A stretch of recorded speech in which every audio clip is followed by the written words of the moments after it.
Hoje você vai aprender. Hoje eu respondo as perguntas dos inscritos e não inscritos do canal. Então, se você quer que eu responda a sua dúvida, no próximo vídeo comente aqui embaixo, tá? Deixe seu like, inscreva no canal, ative as notificações, se não é dúvida do canal. E se quiser remover as amarras do sistema, meu contato pessoal, conhecer o meu trabalho que está com 50% de desconto e descobrir até onde vai a toca do coelho, tem um link aqui embaixo na descrição, tá? Bom, eu fiz uma enquete no canal perguntando para as pessoas as dúvidas que elas quisessem que eu respondesse em vídeo. E aí apareceu algumas dúvidas aqui. Por exemplo, o Games Danny, ele fez uma pergunta. Caim ainda continua vivo? Uma pergunta.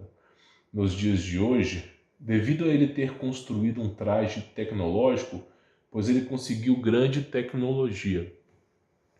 A sua pergunta, ela está certa em partes e está errada em partes, tá? O Vinícius Oliveira, eu vou ter que ler essa segunda pergunta porque ela se conecta, tá? Por que não faz um vídeo sobre Tubal-Caim, tá? Você vive falando referências dele em seus vídeos, mas nunca se aprofundou na história.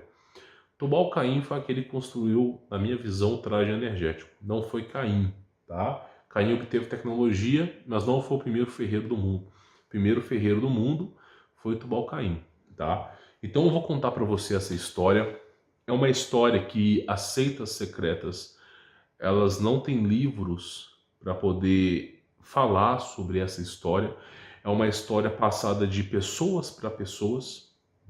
E eu não vou contar parte dos detalhes aqui. Por quê? Porque eu não sei. Tá entendendo? Eu não participo de seita secreta, não me envolvo com essas coisas, sou cristão. Cristão não aceita outro Deus em seu coração. Então, até onde eu sei, eu vou te explicar. Mas, por exemplo, dá um exemplo, tá? Tem seitas aí que eu não quero dizer o nome, que tem um M aí. Os caras têm livros sobre isso, eles têm dissertações sobre isso, eles vão poder dar mais detalhes. Eu vou ficar no básico, que é o que eu aprendi, tá? Praticamente o seguinte, Caim, filho de Adão, tá? Após ter cometido o seu ato, ele foi buscar, né, se abrigar e construir a primeira cidade do mundo. A Bíblia, ela deixa bem claro que Adão e Eva não teve só 3 ou 4 filhos, né? Fala que teve filhos e filhos. Após todos aqueles acontecimentos de Caim ter matado Abel, ainda fala assim, Adão e Eva ainda tiveram filhos, mas não fala a quantidade. Existem algumas pessoas, alguns rabinos, pessoas que são estudiosas na palavra, que dizem que Adão e Eva tiveram 30 filhos. Você tem que entender que na era pré-diluviana era cabível do homem viver aproximadamente 1000 anos. O homem tinha o potencial para chegar próximo de 1000 anos devido ao seu sangue ser um sangue dourado, né? Não tinha ferro, dióxido ferroso no corpo humano, então não oxidava, não envelhecia, não era algo que atrapalhava o corpo humano. Então era ouro ali. Não me pergunte como, era uma composição diferente, é o que eu acredito. Então os caras viviam muito. E como eles viviam muito, eles procriavam muito. E aí era muito comum dos caras terem 50 filhos, 50 filhas. E aí, por isso tem aquelas árvores genealógicas da antiga aliança. Porque é muito filho, muito filho. Então, assim, evidentemente, Caim ali, tá? A partir do momento que a humanidade começou a se multiplicar, ele também começou a se multiplicar também. E naquela época, eles não tinham essa história de casamento bem definido. Então tinha várias esposas para piorar a situação. Tubal-Caim é descendente direto de Caim, tá?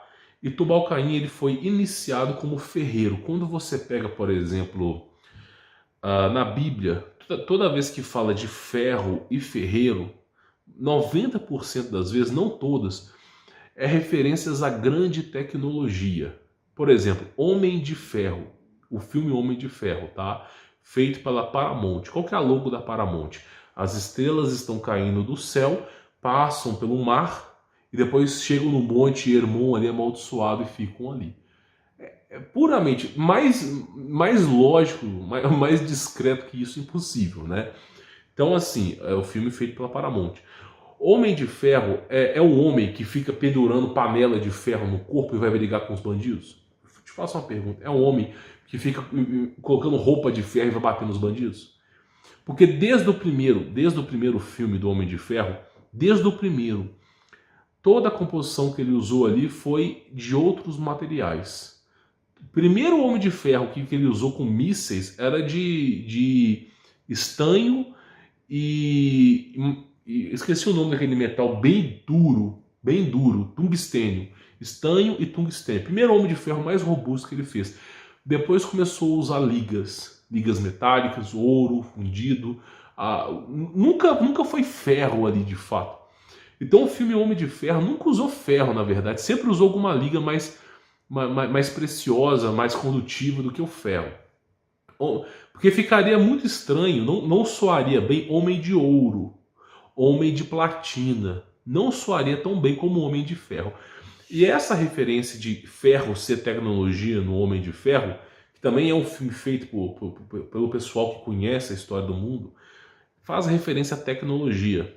E o filme Homem de Ferro ali, quando o Robert Downey Jr. sumiu no papel ali daquele cara que é um gênio, eu esqueci o nome do Tony Stark, né? Assumindo o papel de Tony Stark ali, ele entra numa caverna, ok? E nessa caverna ele começa a obter conhecimento, entre aspas, conhecimento. E ele sai da caverna como rei, ele entra como um príncipe, como o Tubal-Caim entrou, e ele sai da caverna como rei. E aí, olha que coisa interessante, depois o pessoal fala assim, nossa, esse cara viaja nos filmes. Não, não é que eu viajo. Aquele cara que, no primeiro filme do Homem de Ferro, olha, eu vou responder todas as suas perguntas, hein? Aquele cara que aparece no início do filme do Homem de Ferro, que é o poliglota que fica comunicando com o Tony Stark para ele construir mísseis, aquele cara que é o poliglota, ele é a referência de Hiram Abif, que era tio de Tubal-Caim. Então você vê ali que no Homem de Ferro 2, aquele cara que confronta o Tony Stark, que usa uns chicotes lá a laser, o pai dele, inclusive o nome do cara é Hiram Abif. Pra tu ter ideia, mais discreto que isso, impossível. E aí o pai dele, que era ali, entre aspas, Hiram Abif, que ajudou o Tony Stark a sair do centro da Terra. E aí o que acontece? Olha que coisa mais louca. O conto de Tubal-Caim é que ele adentrou, tá? Ele adentrou pelo submundo, obteve conhecimento de anjos caídos e saiu dali, entrou como príncipe e saiu dali como rei. Ele foi considerado o primeiro ferreiro do mundo, sendo referência bíblica a ferreiro, alguém que tinha tecnologia em suas mãos. E aí o que acontece? A primeira coisa que Tubal-Caim faz quando ele sai ali da caverna é erguer-se aos céus. É algo que é meio que bíblico, né? Todo aquele que tem grande despojo de poder, de alguma maneira fica tentado a ir aos céus. E você vê que a primeira coisa que o Tony Stark faz no filme Iron Man lá, o Homem de Ferro, é o que? Erguer aos céus, ele vai e cai. Depois ele constrói um segundo traje, ele ergue aos céus mais alto, vai e cai. E isso é uma referência a Hiram Abif, uma referência a Tubal-Caim. Outra referência de Tubal-Caim, para tu ter ideia, é o filme 007, que faz referências profundas à marca de Caim, a Tubal-Caim, mas eu acho que não é o interesse aqui no momento. Então o que acontece? O filme Homem de Ferro, de um homem, um príncipe, que entra num buraco, ok? Obtém a ajuda de Hiram Abif, isso é contado no filme 2. O cara entra lá, um príncipe, obtém a ajuda de Hiram Abif. Sai dali, inclusive no filme ele tá batendo no ferro, referência a ferreiro, tá? Sai dali com traje, ergue aos céus e cai, é a referência de Tubal-Caim. Então o filme, isso que eu quero que você entenda, o filme Homem de Ferro nada mais é do que a referência de Tubal-Caim. Então você vê que até a ajuda que o Tony Stark teve era de Hiram Abif, que está presente no Homem de Ferro 2. Então até onde eu sei é isso. Evidentemente as seitas secretas sabem muito mais detalhes, as posições exatas e tal, mas para mim não importa. Eu fico com o básico, para mim é o importante saber o básico. Então o que acontece? O filme Homem de Ferro foi concebido a isso. Então o Vinícius falou o seguinte: por que você não faz um vídeo sobre Tubal-Caim? Então praticamente é isso. Tubal-Caim ele obteve conhecimento. E aí Tubal-Caim, se não me falha a memória, dizem que ele sobreviveu ao dilúvio, tá? Dizem. Eu praticamente falando não acredito, tá? Mas dizem o seguinte, que Deus mandou o dilúvio e Tubal-Caim, que obteve conhecimento do submundo lá, que veio dos anjos caídos que criaram bases militares no subsolo da terra desde a fundação do mundo, quando aconteceu o dilúvio, tanto Tubal-Caim quanto a sua descendência buscaram refúgios em cavernas. E nessas cavernas tem conexões com o submundo da terra. E ali eles conseguiram sobreviver. O filme Noé, o novo filme de Noé, mostra que teve um invasor que sobreviveu ao dilúvio, que ficou escondido na Arca de Noé. Tá? Mas não inclusive o nome é Tubal-Caim também, mas não é referência a isso. Ele ficou escondido, foi em cavernas.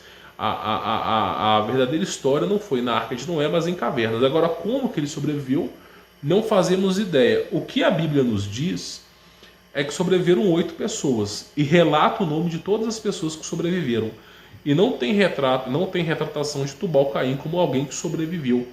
Então eu penso da seguinte forma: Deus, segundo o Salmo 76, Salmo 74, existem anjos que tiram a própria vida, a vida do próximo. Então, por exemplo, tem aquela passagem de Moisés no Egito, onde o povo que é temente em Deus, não vou chamar de israelita, que não é, o povo que é temente em Deus vai lá e marca a sua porta com o sangue do Cordeiro. Passa os anjos de Deus, o Espírito Santo ali, a gente não tem verdadeiramente um significado para aquilo, mas Deus passa por ali e os filhos daqueles caras que estavam em constante pecado são mortos. Então Deus tem os anjos que tiram a vida. E esses anjos, não existe o empecilho de algo material, porque eles são espirituais, eles transpassam os obstáculos, seja físico, seja energético, eles transpassam o obstáculo.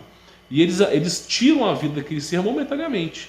É como Matrix, é como tirar da tomada. Eles tiram a vida. Então eu acredito que nesse grande reset que foi o dilúvio, realmente quem se escondeu em cavernas foi morto do mesmo jeito. Do mesmo jeito virou lápide. Então eu creio que não sobreviveram ali. Provavelmente pode ser que tenha alguma entidade que venha a usar a referência desses seres, se passar por eles, mas não acredito que tenha sobrevivido ali não. Porque assim, eu penso da seguinte maneira, até onde eu sei a Bíblia nos explica, e eu acredito fielmente nisso, sobreviveram 8 pessoas, ok? E nenhuma delas está lá, Tubal-Caim, Abif, Caim, nenhum deles, tá? A maldição de Caim, inclusive o rapaz pergunta aqui, se Caim ainda está vivo nos dias de hoje. Não, segundo o dilúvio, Caim não sobreviveu. Os que sobreviveram foram da descendência de Noé, e Caim não está presente nisso. Então Caim não sobreviveu segundo o registro bíblico. A maldição de Caim não é para ser imortal, porque imortalidade não é maldição. A maldição de Caim é para que ele não possa tirar a própria vida. É para que simplesmente ele não possa tirar a própria vida e nem os seus descendentes possam tirar a vida dele, para que ele viva aquela vida em dor e sofrimento, pelaquilo que ele cativou, pelaquilo que ele fez. Então não é para ele ser eterno, mas sim que ele não pode tirar a própria vida e as pessoas e os seres não podem matar ele. Então simplesmente ele vai viver a vida ali, né, agonizando ali, até o estender dos seus dias. E evidentemente o dilúvio é o limiar para isso, para que ele não mais exista. Só que tem livros apócrifos que ele já veio a falecer muito antes disso, tá? Então assim, Caim não está vivo até os dias de hoje, tá? E ele não foi o cara que construiu o traje tecnológico. Quem construiu foi Tubal-Caim.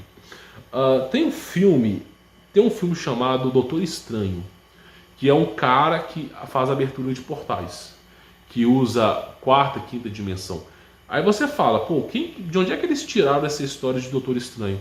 Foi de Jack Parson, que é o cultista. Então assim, esses filmes só fazem referência a esses caras que viveram por lá, tá? Então assim, tanto o Doutor Estranho fala sobre Jack Parson, quanto o Homem de Ferro fala sobre Tubal-Caim. Homem de Ferro 1 e Homem de Ferro 2, o 3 eu não sei, pra te falar a verdade, mas o Homem de Ferro 1 e o Homem de Ferro 2 é a história de Tubal-Caim e Abif, tá? Sem brincadeira, sem brincadeira. É o que eu acredito, tá? A gente está falando de conteúdo especulativo, mas é o que eu acredito. Porque quando se fala ferro na Bíblia, eu interpreto como tecnologia, não só eu, muitos pesquisadores interpretam da mesma maneira, tá? Então a história de Tubal-Caim que eu conheço é essa. Agora, evidentemente, tem pessoas que sabem muito mais do que eu, mas eu não quero, não quero pagar o preço do conhecimento, não quero comer do fruto proibido, Porque eu sei que se eu for buscar mais informações sobre Tubal-Caim, é um segredo de 7 chaves. E para ter acesso a isso, tem que comer do fruto proibido, despojar da fé de Deus. Eu não vou despojar da fé de Deus, não vou desistir de Deus. Então eu fico com o básico, tá? E eu espero que você fique também. Então essa é a história de Tubal-Caim, tá? E também o desenrolar aí de Caim. Eu espero ter respondido suas perguntas. Se você tiver qualquer pergunta que você queira que eu responda, comente aqui embaixo nos comentários. Deixe seu like, ative as notificações, inscreva no canal, semeadura do canal. E se quiser remover as amarras do sistema, tem um link na descrição, tenho certeza que você vai gostar, tá bom? Fique na paz.